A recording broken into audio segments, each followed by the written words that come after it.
يلا بينا مع بعض كده النهاردة هنعمل مع بعض خلية النحل الجميلة دي، هشة وطرية جدا جدا بعجينة بجد هتعجبكم ان شاء الله. وعجينة متعددة الاستخدامات، يعني هتعملي بيها اي حاجة. وهنعملها النهاردة بحشوة بسيطة جدا جدا ان شاء الله، مش هنكلفك حاجة غريبة او حاجة مكلفة عليكي، مش في متناول ايدك، ان شاء الله هتعجبكم بإذن الله النهاردة. زي ما انتوا شايفين كده، عجينة هشة وقطنية وجميلة جدا جدا. يلا بقى حط لي لايك للفيديو، وكمان اللي لسه ما اشتركش في القناة ينزل يشترك ويفعل زر الجرس علشان يوصلكوا كل جديد ان شاء الله. وطبعا الكومنت الحلو منكم لأم ملك، بجد بجد بتعجبني كومنتاتكم جدا جدا، اللي بتشجعني. وان شاء الله بإذن الله مش هتأخر تاني في الفيديوهات بإذن الله، بس محتاجة منكم ان انتوا تدعموني. نسمي كده بسم الله ونصلي على سيدنا محمد، اللهم صل وسلم وبارك عليه. زي ما انتوا شايفين كده معايا نص كيلو من الدقيق، ومعايا كمان نص كوباية من الزيت، ومعايا بيكنج باودر، ومعايا كمان خميرة فورية. هنبدأ دلوقتي نحط المكونات الجافة كلها على بعض. انا معايا الدقيق دلوقتي ده نص كيلو، هحط عليه معلقتين كبار من السكر، وكمان عليه شوية صغيرين من الملح. وهننزل دلوقتي بباكل الخميرة الفورية، وكمان معلقة صغيرة من البيكنج باودر او الكيك شيف. تمام، دي كل المكونات الجافة بتاعتنا كده. وطبعا احنا في فصل الشتاء، فدايما نخلي العجين بتاعنا بمية دافية. تمام يا حبايبي. معايا كمان نص علبة الزبادي دي بالشكل ده كده، ممكن تستبدليها بلبن بودر، ممكن تستبدليها بلبن حليب، ممكن بلبن رايب زي ما تحبي والمتوفر عندك. تمام، زي ما انتوا شايفين كده هبدأ انزل بالمية واحدة واحدة بالشكل ده لغاية الدقيق ما يلم معايا. تمام، مقدار المية في العجينة بالذات يعني ما بقدرش ان انا احدده قوي، لان الدقيق اللي انا بعجن بيه مش زي اللي انت بتعجني بيه، مش زي اللي حد تاني بيعجن بيه. فاهمني؟ فكل دقيق بيقبل مية والمادة الدهنية بتاعته على حسب نوع الدقيق. فاهميني يا حبايبي؟ فزي ما انتوا شايفين كده العجينة بتاعتي بلمها كده بالمية، وبنزل عليها بنص كوباية الزيت بالشكل ده، او ربع كوباية من المج اللي هو اللي انتوا بتشوفوه معايا، المج بتاع الشاي ده. دايما خلي المادة الدهنية بتاعتك في العجينة تكون قليلة، علشان تخلي معاكي العجينة هشة وحلوة وما تبقاش مكتومة. لتينا بقى العجينة بتاعتنا كويس وعجناها كويس، ادهنها بس كده، ندهن الوش كده بالزيت زي ما انتوا شايفين ده. شلت معلقة زيت بس كده عشان ندهن منها الوش. هنغطيها بكيس بلاستيك. وزي ما انتوا عارفين طبعا التخمير السريع في فصل الشتاء، عشان طبعا ما تاخدش منك وقت كتير، هنجيب طبق وفيه مية سخنة، وهنحط فيه طبق العجين بالشكل اللي انتوا شايفينه ده، ونغطيه بفوطة. بجد ربع ساعة وكانت خمرانة معايا.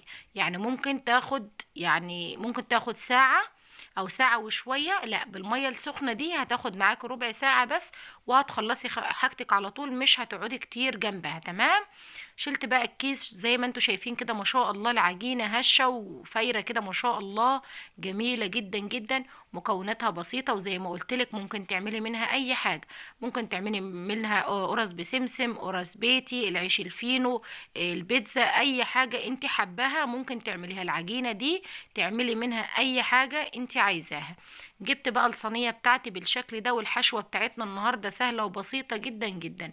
معايا علبة جبنة بيضة اللي هي عبور دي، وقطعت عليها طماطمية، بس طبعا نزلت كل السوائل اللي في الطماطم، طبعا واخدة اللحم بتاعها بس، مش واخدة المية بتاعتها زي ما انتوا شايفين كده، علشان ما تبوظش معايا خلية النحل بتاعتي، او تبقى ان هي عجينة من جوه وما استوتش. فاهمني؟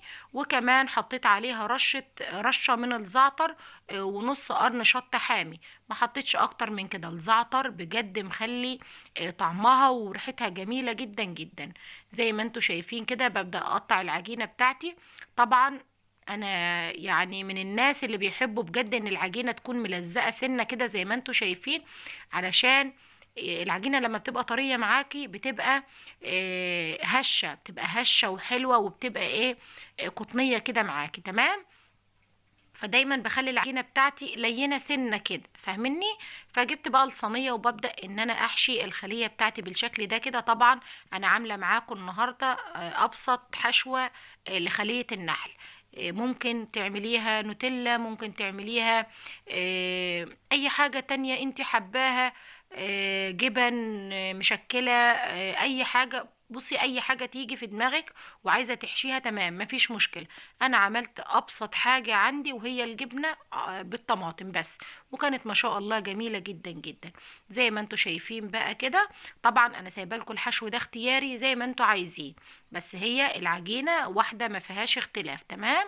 بنسيب فراغات في النص كده زي ما انتوا شايفين بالشكل ده، ونسيبها بقى تخمر لغاية ما بتوصل للشكل اللي انتوا شايفينه ده يا قمرات. وطبعا ممكن تصغري القطعة بتاعتك عن كده، انا عاملاها كبيرة شوية. تمام. ممكن النص كيلو يعمل معاكي عدد اكبر من كده في صينية اكبر من كده. تمام. طبعا الصينية بتاعتي مدهونة مادة دهنية، سواء صينية تيفال او ألمونيوم او اي حاجة لازم تدهنيها. تمام. زينت بقى الوش بتاعها كده بحبة البركة وكمان بالسمسم الابيض، يعني تدي شكل كده وطعم معايا وانت بتاكليه. طبعا بتكوني مسخنة الفرن درجة حرارة 180، النار بتاعتك تكون حلوة كده وتسوي بقى، وما شاء الله تطلع معاكي بالشكل اللي انتوا شايفينه ده. بتخمر اكتر في الفرن. شايفين ما شاء الله هشة جدا جدا، بجد من احلى العجاين اللي ممكن تعمليها لأي حاجة انت حباها. تمام يا حبايبي.